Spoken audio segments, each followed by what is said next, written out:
आला रे आला रद्दी कागज शीशी बोतल बेचने वाला, आपके घर में जो भी बेकार का सामान हो, सपने हो, सच्चाई हो, ईमान हो, धर्म हो, ले आइए, तौल कर वाजिब मोल देंगे। आपके लिए समृद्धियों के द्वार खोल देंगे। आप समझते हैं आप बड़े हैं, रंग में, रूप में, ईमान में, धर्म में, वहाँ मार्केट में बड़े बड़े बिकाऊ लोग खड़े हैं। सस्ते दामों की पर्चियां लगाए, क्रांति की डलिया में समर्पण सजाए, चले आ रहे हैं बिकने को तैयार।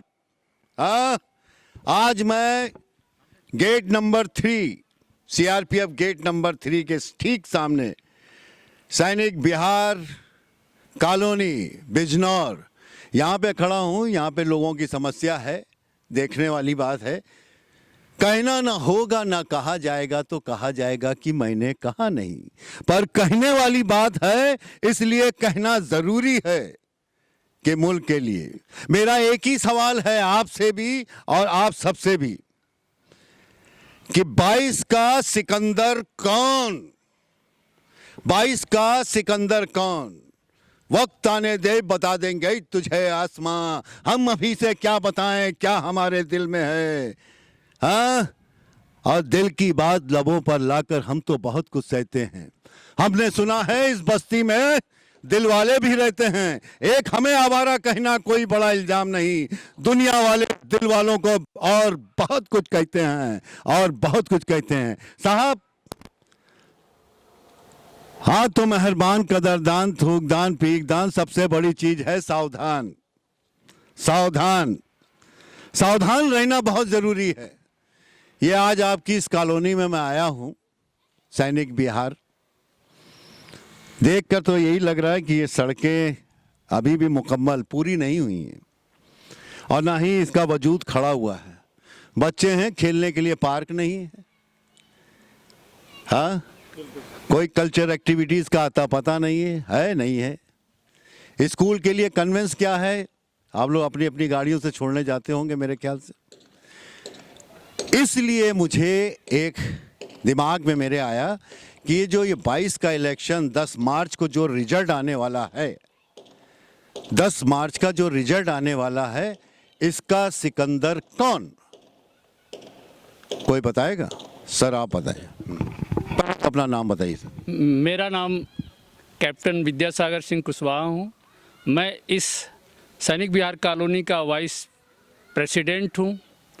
हम लोग यहाँ पर लगभग इस कॉलोनी को इस्टेब्लिश 2015 से चल रहा है।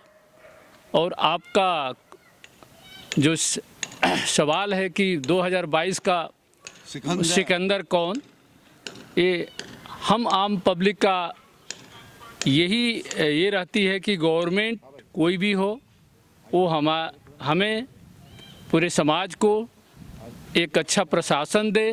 जी जी। और जैसे कि लोकल मुद्दे जो होते हैं कि रोड्स, सीवेज, ये सब पर ध्यान दे।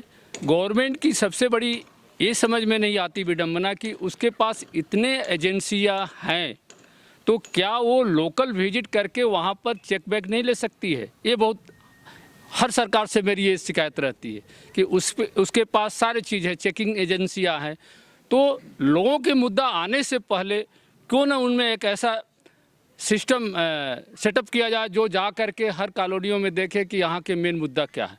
जैसे आप पब्लिक न्यूज़ टीवी से यहाँ पर आए हुए हैं, सबसे पहले तो आपके टीम को बहुत बहुत मैं धन्यवाद देना चाहता हूँ कि हमारे इस छोटा सा कॉलोनी में आप लोगों ने आने का कष्ट किया और यहाँ का मुद्दा को जाना। यहाँ का आपने जो मुद्दा बताया, यहाँ अच्छे ग्राउंड्स नहीं है, यहाँ रोड्स नहीं है, सबसे बड़ी जो पानी है, यहाँ पानी का निकास नहीं है।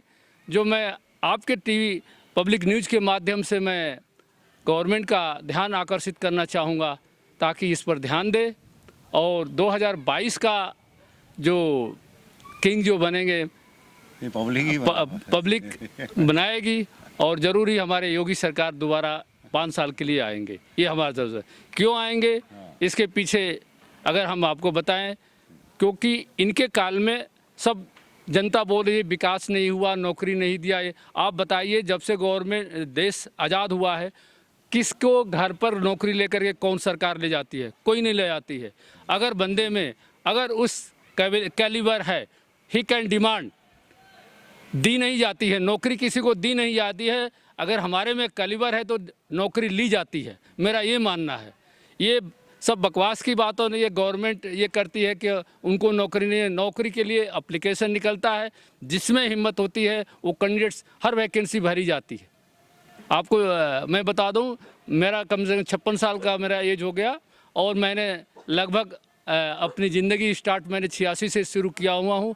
हर गवर्नमेंट को मैंने देखा हूँ, लोग केवल कास्ट बेसिस पॉलिटिक्स करने के लिए आगे रहते हैं और एक दूसरे को बांटते हैं। लोकल मुद्दा जो होता है उस पर ध्यान नहीं देते। तो मैं आपके पब्लिक न्यूज़ से मैं यही कहना चाहता हूँ कि वो पब्लिक का बेसिक चीज़ें को देखें, सेटअप करें। चेकिंग यहाँ पर हर सिस्टम है गवर्नमेंट के पास, चेकिंग सप्लायर हैं, क्यों नहीं आकर के चेक करते हैं कि क्या यहाँ पर दिक्कत हो रहा है। एक ही सामान को, एक चीज़ और आपके माध्यम से मैं बताना चाहूँगा, bargaining in the market area. आप एक ही आइटम को जाइए, 10 दुकान है, 10 जगह 10 प्रकार की रेटें हैं। वही अगर हम डेमोक्रेसी के अगर हम 75 साल में हम प्रवेश करना चाहें, ऐसा क्यों है?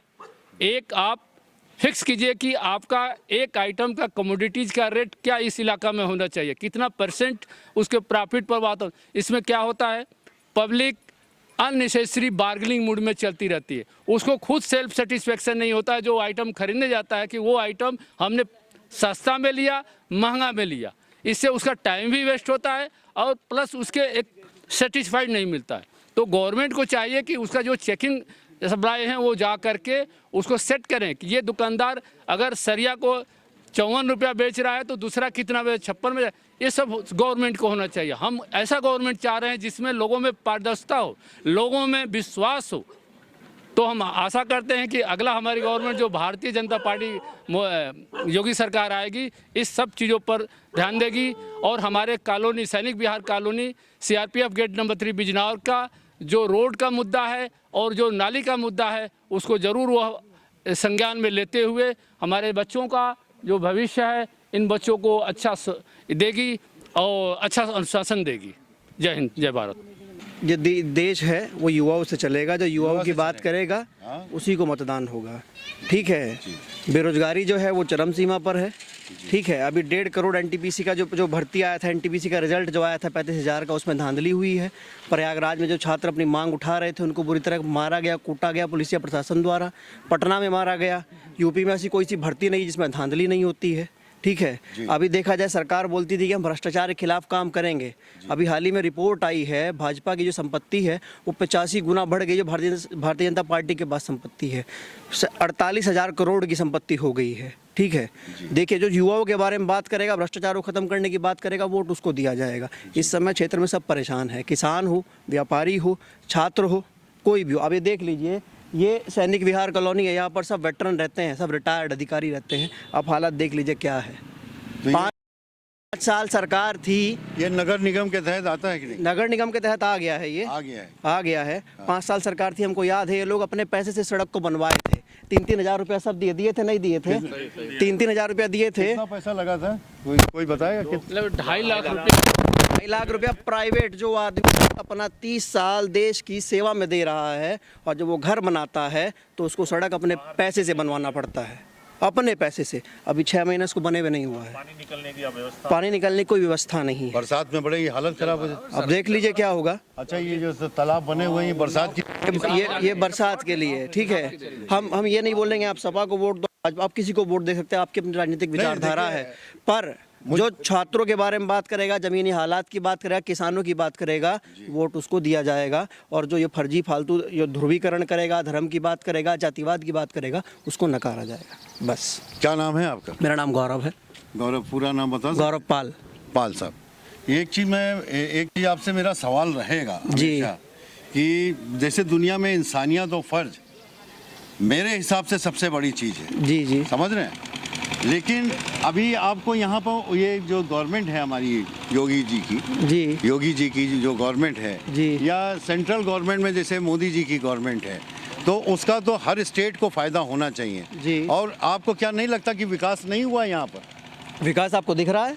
आप अपना कैमरा घुमाइए, यहाँ देखिए, बाहर देखिए, पूरे देश में देखिए विकास किसका हो रहा है। जिस पार्टी की संपत्ति, लेकिन आपने एक चीज़ देखी, जो वहाँ पर जो 1090 बना है, जो परिवर्तन चौक बना हुआ है, जो हजरतगंज का तरीका है, ये शहर की बात करें, अब ये नगर निगम में आ गया है तो आप इसका मतलब शहर में जुड़ गए हो, जी आप जुड़ गए हो शहर से। जी, तो आपने वो प्रमोशन नहीं देखा, वो विकास नहीं दिखाई वो दी। विकास किसने किया? देखिए, विकास एक शहर का, एक केंद्र का विकास करना विकास नहीं होता है, विकास पूरे प्रदेश का होता है। 1090 देखिए, फैली है विकास। एक मिनट जी जी, क्योंकि अगर 1090 वाला सुविधा ले रहा है, वही जो है खून उसमें भी बह रहा है और वही खून इसमें भी बह रहा है, वही सेक्रीफिकेशन वो भी देता है और ये भी देता है। तो हमारा मत यही है कि जो सेक्रीफिकेशन उसको देने की आपने लालसा रखी है 1090 को, वही सेक्रीफिकेशन यहाँ पे पब्लिक को चाहिए और उसी जेंडर को, उसी पब्लिक डील को यहाँ पे मिलना चाहिए।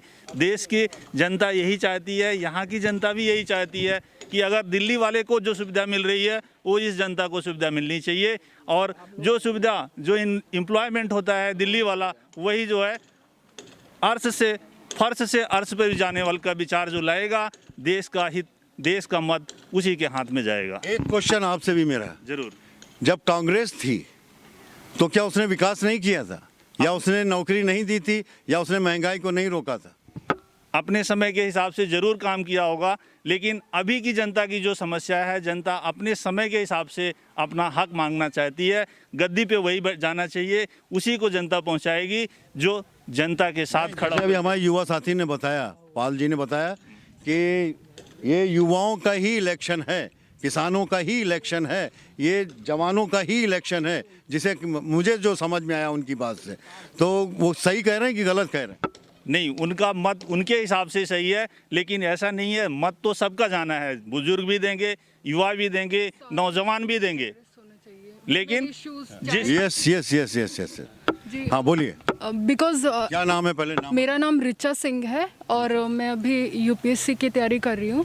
बीएससी की तैयारी जी, कर जी, रहे हैं। हाँ। Very good. नौजवानों के हाथ में ही है भविष्य। जी, नौजवानों के हाथ में ही है। तो ऐसा नहीं है कि किसी एक particular section of the society का हमें काम करना है, हमें बच्चों को भी लेके चलना है, हमें वुमेन को भी लेके चलना है, हमें बुजुर्गों को भी लेके चलना है, हमें आसपास के रहते हुए इन्वायरमेंट को भी लेके चलना है, और हमें सभी को देख के अपना वो जो डेवलपमेंट का पूरा एक स्ट्रैटेजी है उस डायरेक्शन में लेके जाना है।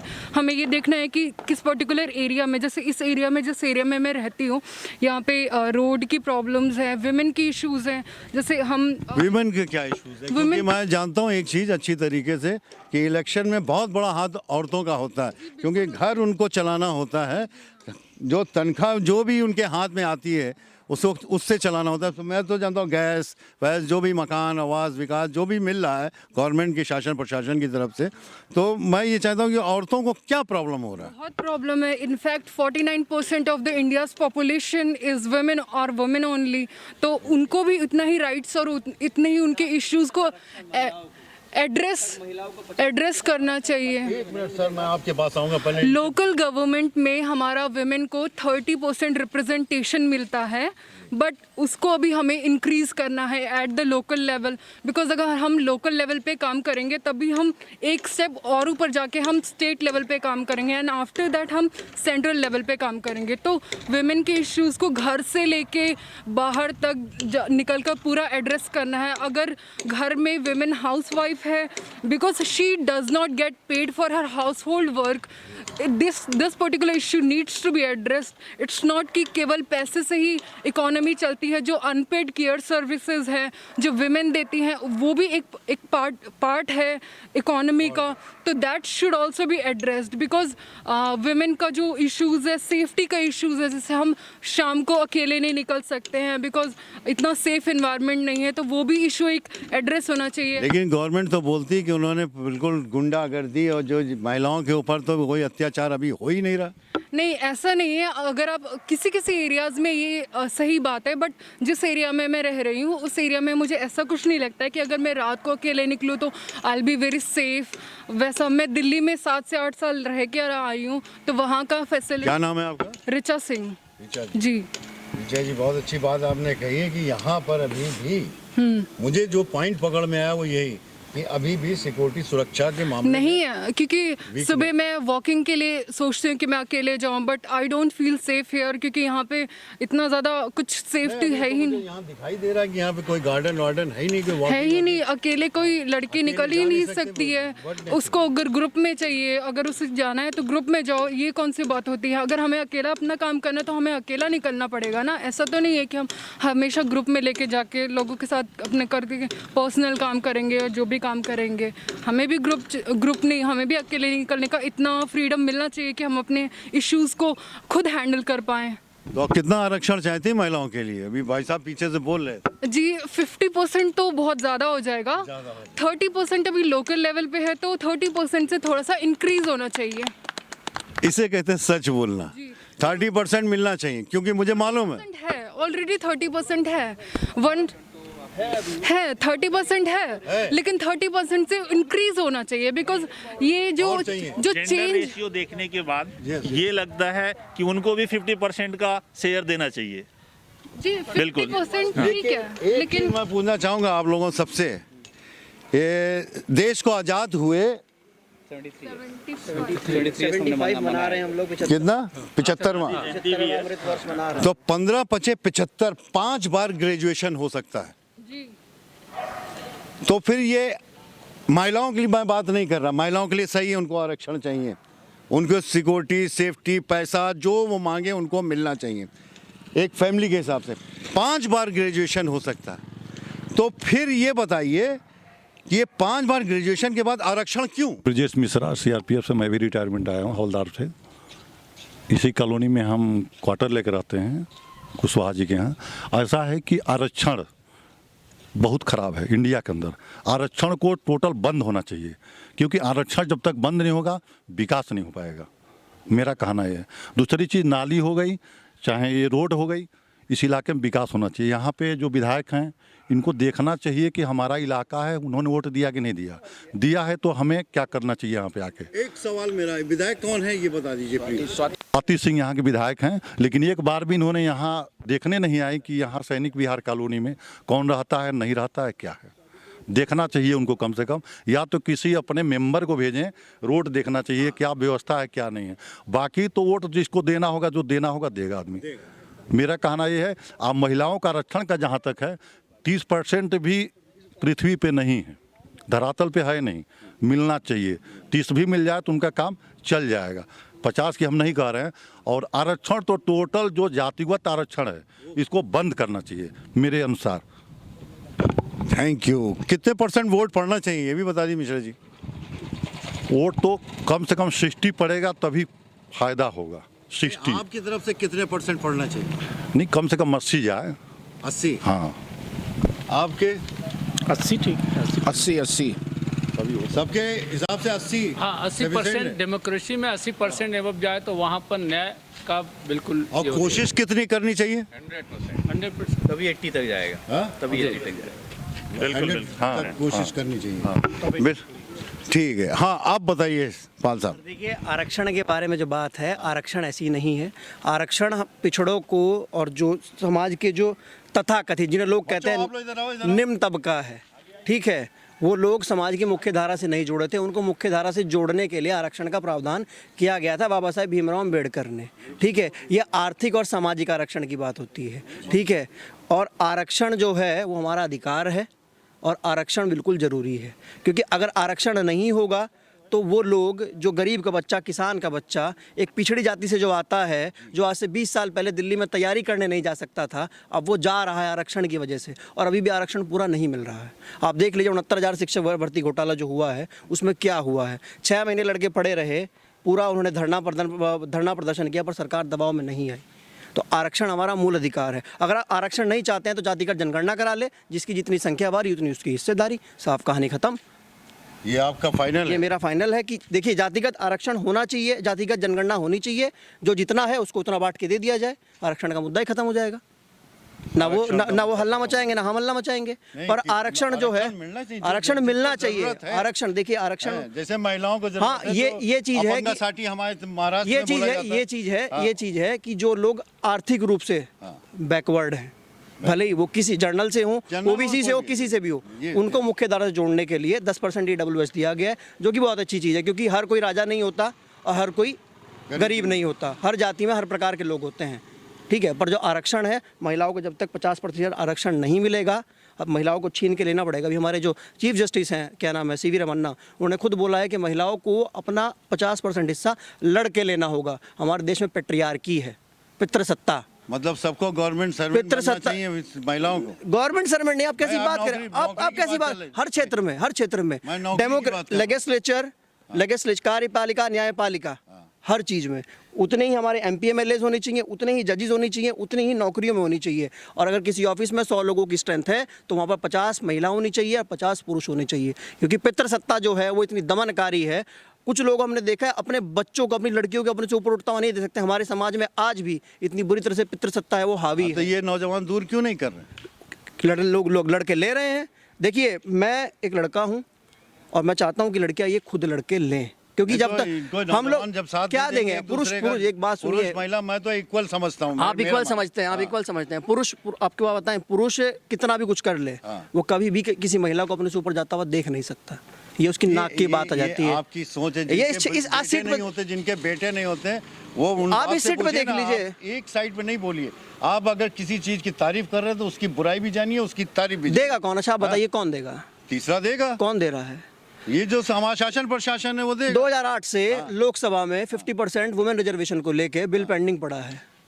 कितनी सरकारें ऐसे तो बहुत आज, सारे- देखिए, कितनी सरकारें बदल गई, कानून का कितनी संशोधन सरकारें हुआ बदल है, गई, सर। कितनी सरकारें बदल गई, बहुत कितनी सरकारें सरकारें बदली? 12 साल हो गया, 12 साल हो तो गया। 47 में 33 करोड़ थे सर। अभी आप मेरी बात सुनिए, 78% 33 करोड़ लोग थे। अभी आबादी एक 140 के ऊपर चला गया लगभग, समथिंग, जितना मैं मेरा कैलकुलेशन बता रहा। जी। तो अभी इसको जो जैसे पकड़ना है ऑडियंस को, मैं लंदन भी गया हूँ, ऑस्ट्रेलिया भी गया हूँ, UAE भी गया हूँ, पूरा घूमा है। और घूमने के बाद जब मैंने वहाँ पर देखा, वहाँ का जो टेक्निक है, जो रहने का है, तो इसमें जैसे आप बोल रहे हो, अम्बेडकर साहब ने जो कानून वो 47-50 में बनाया था, 50 में है, तो वो कानून का संशोधन होना चाहिए या नहीं होना चाहिए? जब तक सुधार नहीं होगा, संशोधन नहीं भाई, होना चाहिए। हाँ, जब सुधार हुआ है, आप बताइए। नहीं, ये बताइए उसमें संशोधन होना चाहिए। जैसे अभी उन्होंने कई 3 तलाक ये सब हाँ, इसको अलग किया। ये अच्छी चीज है, 3 तलाक जो हुआ जो- है वो अच्छी चीज है। भाई मैं किसी के फेवर में नहीं बोल रहा, मैं सबकी जानता हूँ। हाँ बोलिए। सुधार बहुत हुआ है और समय समय पर ये बातें जो पाल साहब ने उठाया कि रिजर्वेशन होना चाहिए, रिजर्वेशन में भी देने के बाद भी ये देखा गया कि जो लोग सक्षम हैं वो रिजर्वेशन का फ़ायदा उठा पा रहे हैं। क्या बात है। आपने खुद देखा होगा फायदा रहे। तो उस रिजर्वेशन को हमें ये चेक करना पड़ेगा कि किस लेवल तक उसको ले जा करके उसको सेटअप करना, क्योंकि आज देखिए creamy layer, non creamy layer government डाली है, लेकिन आप जाकर देखें बहुत ऐसे भी SC और ST और OBC में हैं बेचारे जिनके पास सुबह शाम के खाने के लिए नहीं है। इस देश को इलेक्शन कोई जीता था। हमारा एक ही टॉपिक था कि सिकंदर कौन, ये 22 का सिकंदर कौन, 22 का सिकंदर बोले तो इलेक्शन कौन जीतने वाला है ये मत बताइए, लेकिन आप इतना बता दीजिए कि प्रॉब्लम्स क्या हैं आप लोगों को। चलिए बोलिए, क्या नाम है आपका? शिखा यादव। शिखा यादव जी, बताइए इलेक्शन में कौन आने वाला आपकी? अखिलेश यादव। अखिलेश यादव जी। क्यों आने वाले? क्योंकि योगी सरकार में मुझे कुछ समझ में नहीं आ रहा, मतलब उनके राज्य में हमने देखा है लेडीज़ें सेफ नहीं है, मेन चीज़ है। हमने यहाँ एरिया में अपने जहाँ तक कि वो देखा है लेडीज़ें सेफ नहीं है। नहीं मैं ये सब देख के भी और हमारी कॉलोनी की तो हालत आप लोग देख ही रहे हैं बहुत अफसोस है मुझे कि सब लोगों ने हम लोग मिलकर बरसात में निकल नहीं सकते घर से, इतना पानी भर जाता है यहाँ पे। बच्चे स्कूल नहीं जा सकते हमारे। ये नगर निगम तहत तो आ ही चुका है जी। अभी आपको और कुछ प्रॉब्लम है? गैस सिलेंडर गैस का आप खुद ही देख रहे हो वो तो कह रहे हैं सबको मिला है सिलेंडर, सबको सिलेंडर मिला है, लेकिन सिलेंडर भरवाएं कहाँ से? जिसके पास मान लीजिए जो ड्यूटी कर रहे हैं वो भरवा रहे, जो किसान है हमारा वो कहाँ से भरवाए? यहाँ सिलेंडर देने आता है कि आप लोगों को लेने जाना पड़ता है? देने आता है तो वो 10-20 रुपए ले जाता है हम लोगों से, मांग के ले जाता है। मतलब कहीं ना कहीं भ्रष्टाचार है। बिल्कुल है। ठीक है। जो सब्सिडी आती थी वो भी बंद कर दी गई। क्यों? सब्सिडी में क्या था? अभी क्या रेट चल रहा है गैस का? 937 रुपए। टमाटर का? टमाटर का 35 है कि 35 क्योंकि देखिए घर आप ही चलाते हैं इसलिए आपको सबसे ज्यादा 35 रुपए। तो कि आपको मतलब आपकी सैलरी में सब निपट जाता है कि कुछ फीस कम ज्यादा सैलरी में निपटता है क्या है, सैलरी आती है चली जाती है, बस यही होता है। बस यही हो रहा है। बस तो महंगाई से आप लोग परेशान हम लोग प्लान करते हैं ये करेंगे वो करेंगे, बट कुछ भी नहीं कर पाते। यही है, बच्चे की फीस निकल जाती है, निकलता है। बस मैडम खड़ी हैं, ये मैडम खड़ी हैं, आप बात कर लीजिए। एक मिनट, क्या नाम है आपका? आशा वर्मा। ये गैस मैम कह के रही बारे थी में क्या बोला जाए। गैस तो पहले आम जनता को तो ऐसे ही मैंने किसान लोगों को फ्री दिए, फिर बाद में उसका सिलेंडर का दाम बढ़ा दिए। तो अब मान लीजिए जो मिडिल क्लास लोग हैं जो जॉब कर रहे हैं वो चलिए खरीदने का उनके पास क्षमता है, लेकिन जो जिसके पास नहीं है, सिलेंडर भरे हुए रखे हैं वो बेचारे भरवा नहीं पा रहे, मिट्टी का तेल।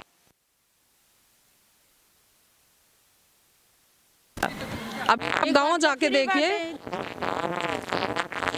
रखे हैं, तो उन लोगों के पास समस्या जब पैसा है ना, ही नहीं है तो वो कैसे करें बताइए। सिलेंडर पहले लालच दिखा के सिलेंडर बांट दिए गए, अब बताइए अब क्या करे आगे इंसान, भरवाएं कैसे ये बताइए। अच्छा, महंगाई आप लोगों को परेशान किए हुए बहुत ज्यादा।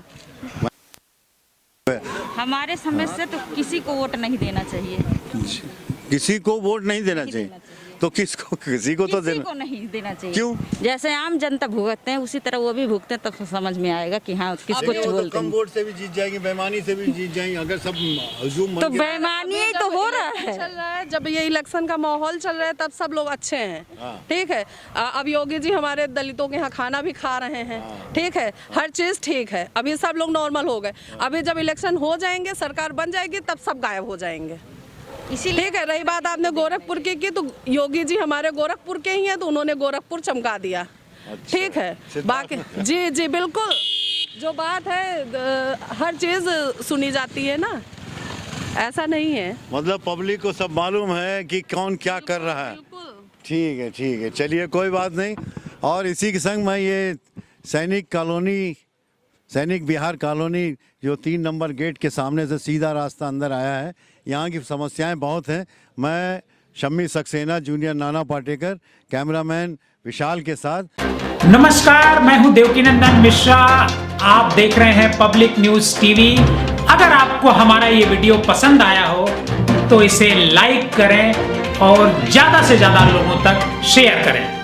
हाँ, एक बात और, हमारे इस चैनल को फॉलो करें, सब्सक्राइब करें, ताकि जैसे ही हम कोई नया वीडियो डालते हैं सबसे पहले आप तक वो पहुंचे।